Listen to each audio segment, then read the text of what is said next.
dan solomerdeka.com.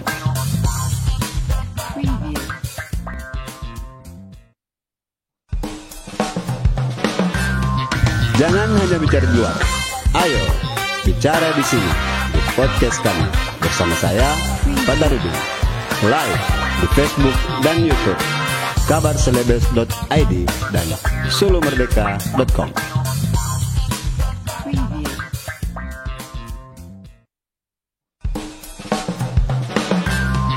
Jangan hanya bicara di luar, ayo bicara di sini, di podcast kami bersama saya, Badarudin, live di Facebook dan YouTube, kabarselebes.id dan solomerdeka.com.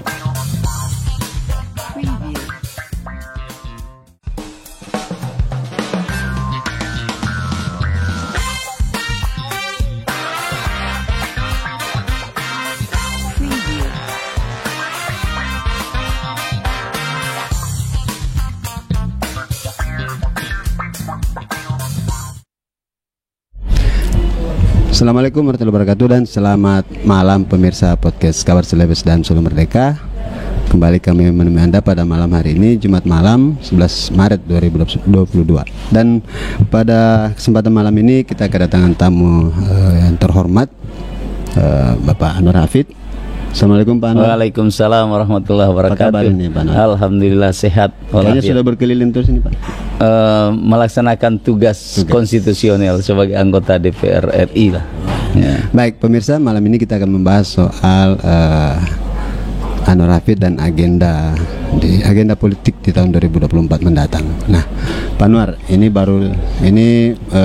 tahun 2022 dan tahun depan itu sudah mulai masuk pada tahapan-tahapan yang sudah mulailah istilahnya pemanasan mesin partai untuk menuju 2024. Pak Anwar sendiri di 2024 ada agenda apa, rencana apa? Iya, jadi begini. Memang saya pertama sebagai ketua partai di Sulawesi Tengah tentu memiliki agenda yang tentu sangat penting dan strategi menghadapi pemilu 2024 termasuk pilkada 2024. Nah, oleh karena itu tentu kita memang harus mempersiapkan segala infrastruktur partai, baik infrastruktur partai di provinsi, kabupaten maupun sampai ke tingkat anak ranting. Nah, termasuk salah satunya mempersiapkan tentu di samping struktur mempersiapkan caleg-caleg kita yang akan kita jual nanti ke masyarakat, termasuk juga mempersiapkan calon-calon kepala daerah tentunya. Jadi memang karena tahapan pemilu akan segera dimulai 2022 ini tentu menjadi sebuah keharusan bagi semua partai politik untuk sudah mulai memanaskan mesin partai. Nah, untuk Demokrat sendiri sejauh ini seperti apa persiapan yang sudah lakukan, mungkin daftar caleg dan sebagainya? Iya, jadi kita baru saja melaksanakan musda dan kemarin saya terpilih kembali untuk periode yang ketiga. Juga kita telah melaksanakan musyawarah cabang serentak se-Sulawesi Tengah 13 DPC kabupaten dan kota. Dan alhamdulillah kemarin sudah juga kita tindak lanjuti dengan fit and proper test semua calon. Mungkin dalam waktu dekat ini akan segera diumumkan calon-calon ketua DPC yang terpilih.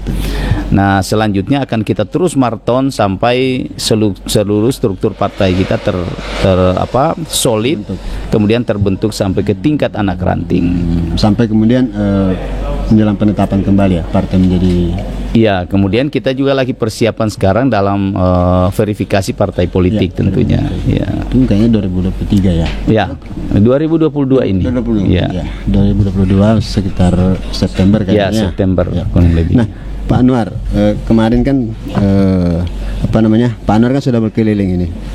Sudah beberapa daerah datang untuk reses dan sebagainya. Tentu Pak Anwar juga banyak mendapat catatan dari masyarakat seperti apa. Nah, kira-kira yang sejauh ini yang Pak Anwar lihat apa sih masyarakat sangat membutuhkan di Sulawesi Tengah ini umumnya? Iya, jadi dari beberapa kabupaten yang saya datangi ini dalam masa reses, masa sidang ini, saya telah mengunjungi Kabupaten Sigi, Kabupaten Donggala, Kota Palu, kemudian Parigi Motong, terus Morowali Utara. Jadi memang yang pertama, yang sering saya dapatkan dari beberapa daerah ini, memang beberapa persoalan isu-isu penting yang ada di tengah-tengah masyarakat kita. Sesuai bidang tugas saya di Komisi 2 tentunya, yang pertama saya mendengar bagaimana isu soal sengketa lahan, kemudian isu tentang infrastruktur, kemudian isu tentang persoalan ekonomi masyarakat, lapangan kerja, UMKM, ya. Itu isu-isu yang menghangat yang saya sering mendengar masyarakat selalu mempertanyakan, selalu menyampaikan agar ini menjadi perhatian pemerintah dalam membantu masyarakat kita. Itu yang menonjol yang saya lihat. Ya. Berarti inilah yang Pak Anwar akan berusaha untuk lebih melihat ke depan lagi seperti apa kondisi masyarakat itu, dan tentunya kan sebagai anggota Komisi 2 Pak ya. Siap. Itu perundang-undangan Pak ya. Ya, Komisi 2 itu Kementerian Dalam Negeri, ATR BPN, kemudian Menpan RB, pemilu, soal pemilu juga termasuk, KPU dan Bawaslu. Nah kemarin kan ada muncul juga Pak di pemberitaan itu soal tadi kan Bapak mitranya dengan ATR BPN ya. Nah ada kemarin muncul soal masalah lahan yang kemudian ditolak oleh Kementerian ESDM ya. Untuk mengeluarkan izin seperti itu. Nah ternyata begitu saya perhatikan, saya coba lihat, ternyata ya hal-hal yang dari dulu juga terjadi, tumpang tindih lah, izin dan sebagainya, lahan. Ya, jadi memang kalau saya melihatkan ada kategori yang disebut tumpang tindih itu sebenarnya karena sekarang kan terbuka upaya untuk mencoba melakukan pendaftaran kembali terhadap IUP dulu yang sudah kita cabut pada saat 2013 itu, sehingga tentu memang pasti karena waktu kita cabut itu karena persoalannya adalah karena tumpang tindih. Ya. Nah kemudian juga yang paling menonjol itu banyak juga izin-izin baik pertambangan, perkebunan kita di Sulawesi Tengah ini yang sudah ada IUP izinnya, HGU-nya, tapi tidak berfungsi, tidak ada aktivitas. Itu juga sebenarnya problem. Karena ini semacam lahan yang tidak produktif. Sementara sekarang ini di tengah upaya Pak Gubernur untuk meningkatkan kapasitas fiskal daerah, maka tentu kita berharap lahan-lahan di Sulawesi Tengah itu bisa produktif. Nah, langkah yang dilakukan oleh kementerian termasuk Pak Gubernur dengan mencoba menertibkan semua perizinan yang tumpang tindih, kemudian yang HGU yang tidak aktif, saya kira ini sebuah solusi dalam rangka upaya agar lahan-lahan kita di Sulawesi Tengah ini bisa produktif, bisa bermanfaat bagi masyarakat, tentu juga tetap menjaga keseimbangan lingkungan. Itu sebetulnya harapan kita. Iya. Pak Anwar, pada pilkada kemarin Bapak belum mendapat kesempatan. Iya. Nah, kira-kira Pak Anwar untuk 2024 ini seperti apa persiapan dan keyakinan Pak Anwar untuk bisa masuk di arena? Apakah tetap akan maju di DPR atau di pilkada? Iya, jadi saya itu Adinda sebetulnya memang basic saya itu di pemerintahan. Ya, karena sejak mulai meniti karir dari kepala desa, kemudian camat, kemudian bupati, ya, tentu basic itu tetap menjadi sebuah niat besar bagi saya. Karena begini Dinda, saya ini kalau di DPR itu memang ya kita juga bisa menyelesaikan persoalan, tapi maksudnya masih ada tahapan-tahapan yang harus kita lalui.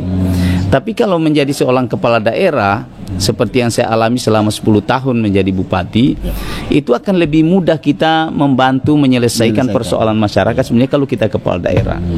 Nah, itu tentu itu menjadi basic saya. Karena sudah ditempa dengan seperti itu, kemudian masuk di dunia di legislatif ini, memang ya sedikit agak apa ya, ada problem juga sih sebenarnya. Karena yang biasanya kita eksekutor, kemudian sekarang kita hanya penyambung lidah, mengawasi dan melakukan pengawasan. Nah, itu pun tentu kita sangat maklumi bagaimana sistem kepartaian kita, sistem parlemen kita sekarang, sistem pemerintahan kita. Sehingga itu bagi saya itu agak sedikit mengganggu sebetulnya dalam rangka upaya kita membantu masyarakat. Tapi kalau kita seorang kepala daerah, maka kesempatan peluang besar untuk bisa membantu masyarakat itu lebih besar peluangnya ketimbang kita berada di posisi ini. Jadi ini sinyal kuat ini, Pak. Ya, saya kira ini sebuah bukan sinyal sebetulnya. Memang ini sebuah alarm dari dulu. Ya. Cuma kemarin belum ya, mungkin kemarin karena ya saya juga kembali berpikir bahwa memang segalanya itu ketika kita sudah berusaha, faiza azamta fatawakkal 'alallah. Ketika kita berusaha maka kita bertawakal. Nah, saya pikir kemarin memang Allah Subhanahu wa taala sudah berusaha maksimal, tapi memang ya Allah mengatakan bahwa garis tangannya belum ke situ. Jadi harus sabar tapi niat cita-cita kita untuk bagaimana berusaha membantu masyarakat lebih cepat itu ya itu tidak bisa pupus hanya karena kegagalan itu. Ya. Nah, itu kan nantinya pasti akan melalui bagaimana kemudian berapa kursi di DPRD kita nantinya. Nah, Demokrat sendiri untuk mengusung ini kan nantinya kan melihat hasil di pemilu 2024 ya, benar. Februari. Itu yang akan dipakai untuk pilkada. Nah, kemudian kalau kemarin sampai saat ini masih 4 kursi ya? 4 kursi. Ya. Kira-kira untuk ke depan seperti apa target kursi DPRD di sini untuk Demokrat sehingga bisa kemudian lebih mulus lagi? Iya, jadi memang itu menjadi salah satu prioritas kita sih sebenarnya. Prioritas kita di 2024 itu bagaimana Partai Demokrat khususnya misalnya khusus di tingkat provinsi tentu kita berusaha untuk menaikkan jumlah kursi kita yang ada. Karena itu adalah salah satu syarat untuk kita bisa ikut di dalam pilkada misalnya. Nah, itu yang sementara kita persiapkan dan tentu berbagai macam strategi akan kita lakukan sehingga kursi kita di DPRD provinsi itu bisa meningkat. Ya, salah satunya dengan cara tentu memperbaiki infrastruktur partai. Ya, kemudian yang kedua, kalau sekarang ya memang saya melihat tren politik yang ada di tanah air ini bahwa partai-partai yang memiliki calon, apakah itu presiden, apakah itu gubernur, apakah itu kepala daerah, itu lebih berpeluang untuk mendapatkan kursi yang besar misalnya ketimbang yang tidak punya calon. Nah, ini juga merupakan salah satu sebetulnya target kita ke depan. Jadi saya kira kalau semua partai politik pasti memahami ini, sehingga kalau kami di Partai Demokrat tentu ya pasti itu akan kami lakukan.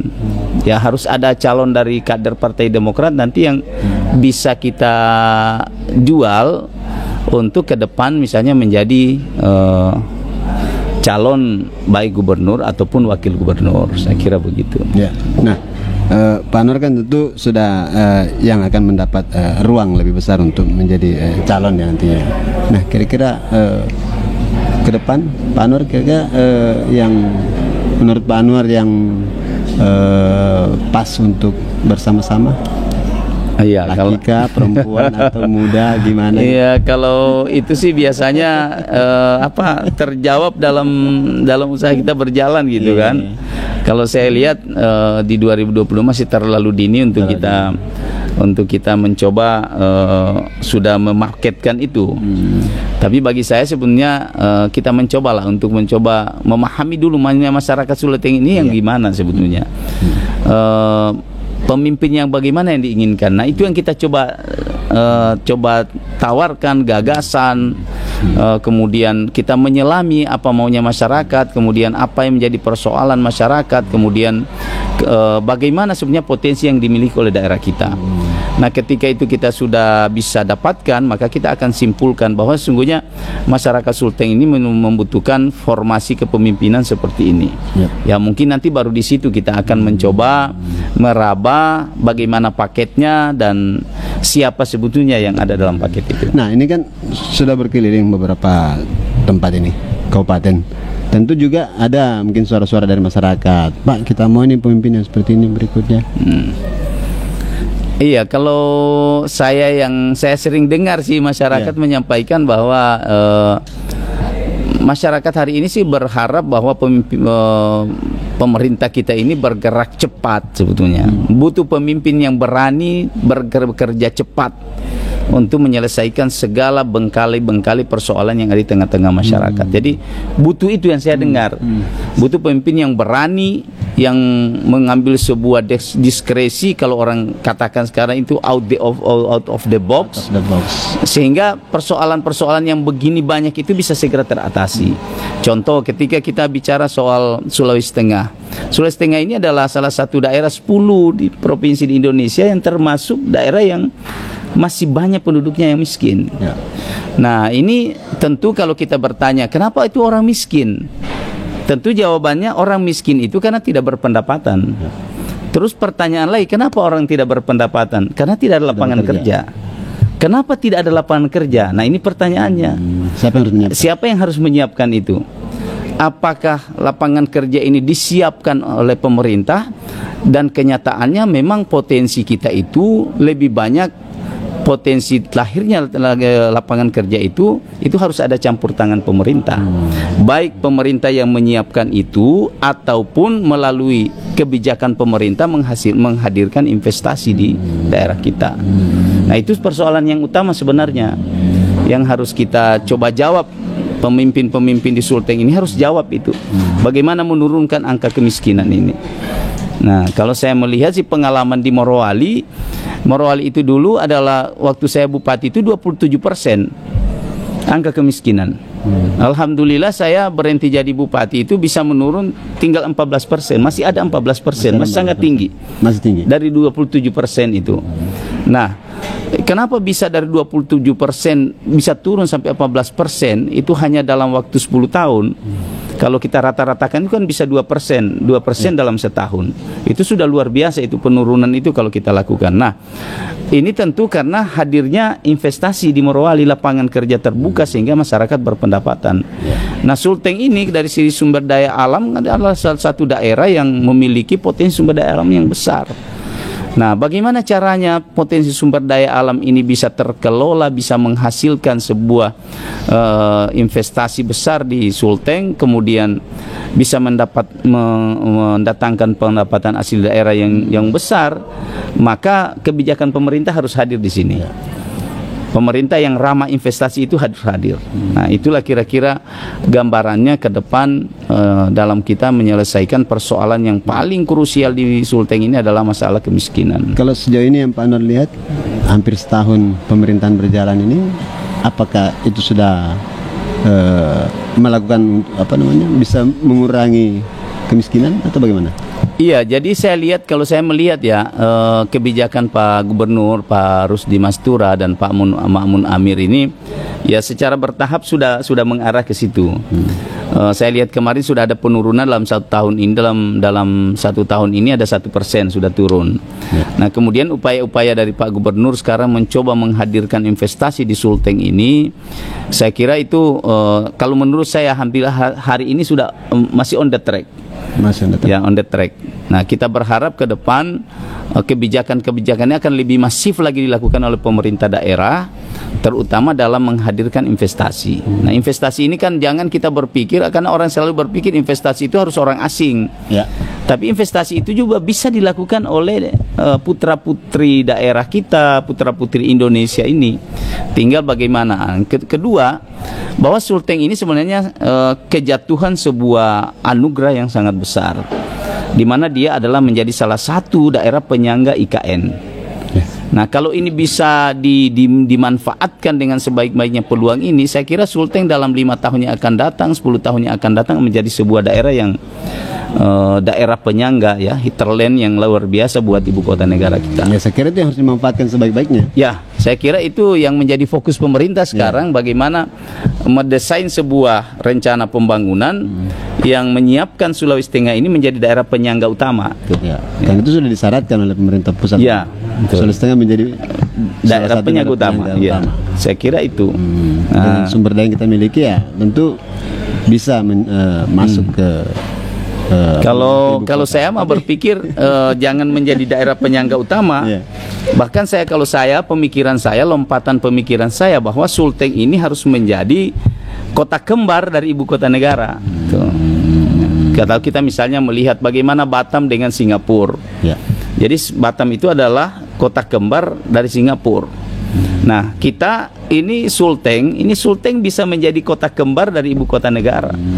Jadi di sana itu kan kalau kita lihat daerah yang biasa-biasa saja, tapi sebenarnya potensi kita ini bisa dimanfaatkan oleh orang yang akan bermukim di sana, karena kalau jaraknya kita ini kan paling 8 sampai 9 jam dengan kapal itu bisa bolak-balik di ibu kota negara. Sehari bisa bolak-balik. Dalam sehari naik bisa pesawat.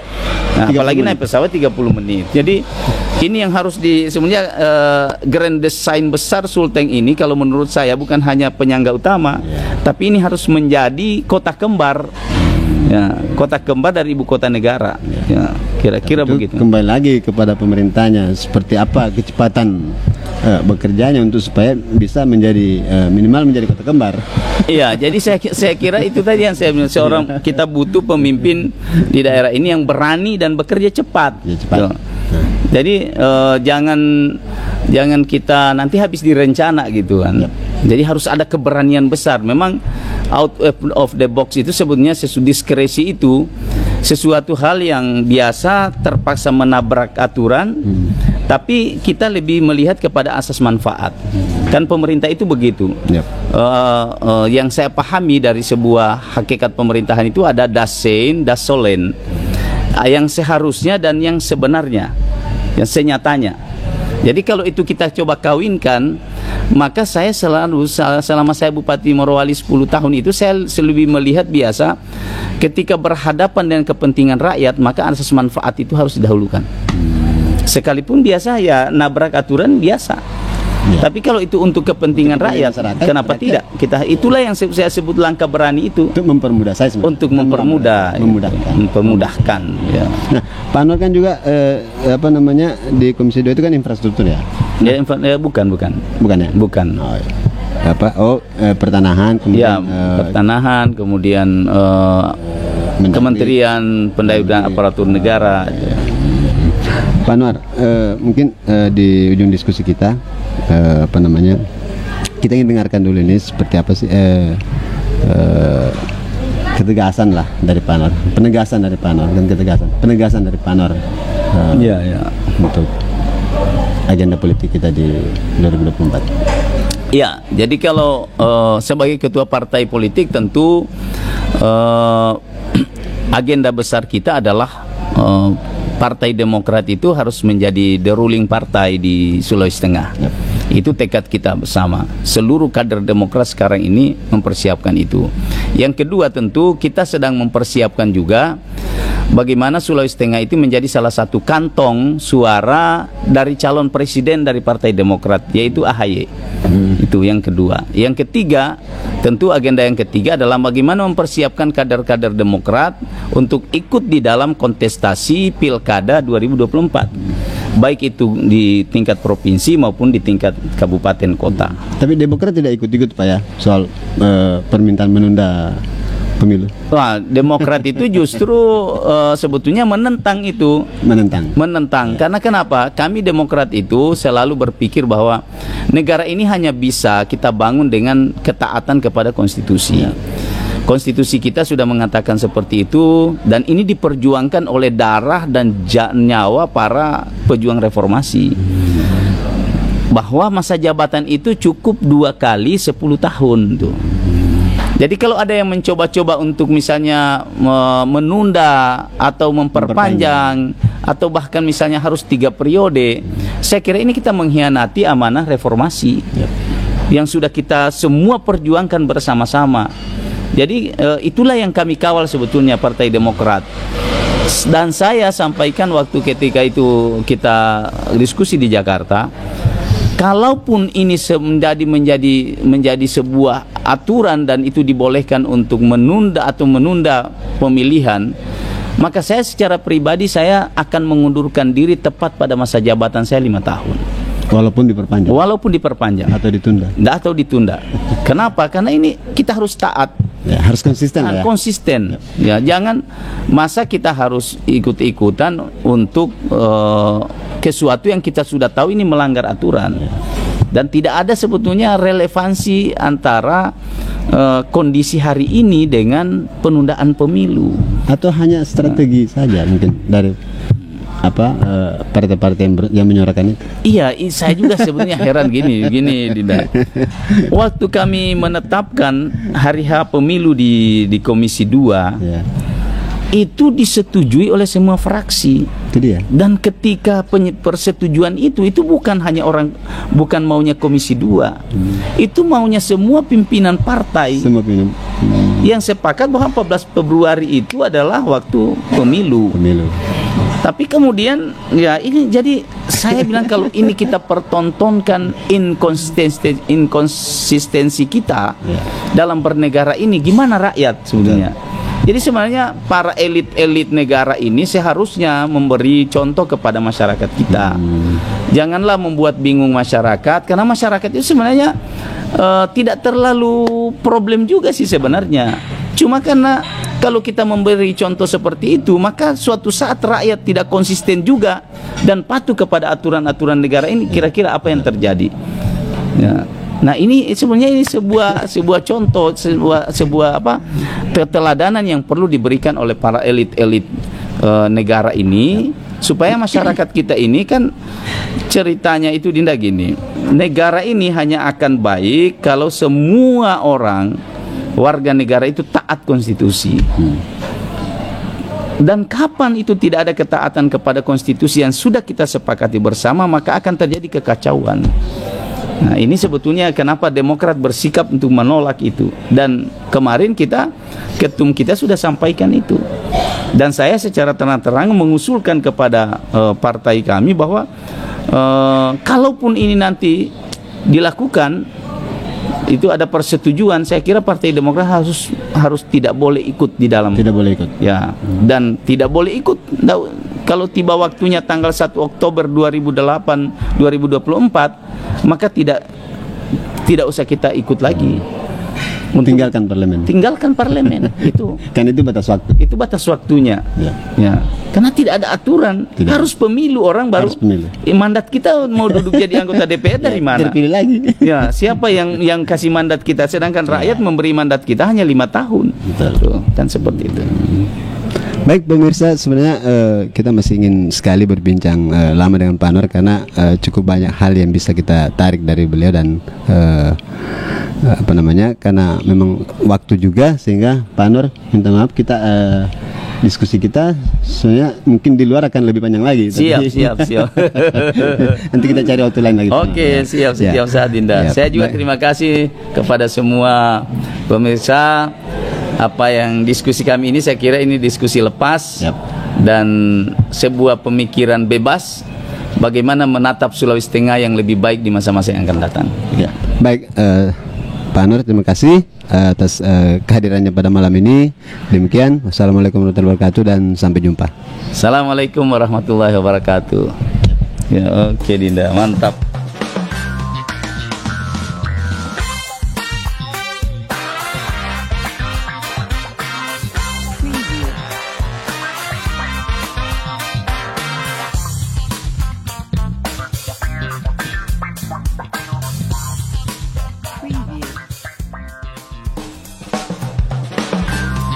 Jangan hanya bicara di luar. Ayo bicara di sini, di podcast kami bersama saya, Badarudin, live di Facebook dan YouTube.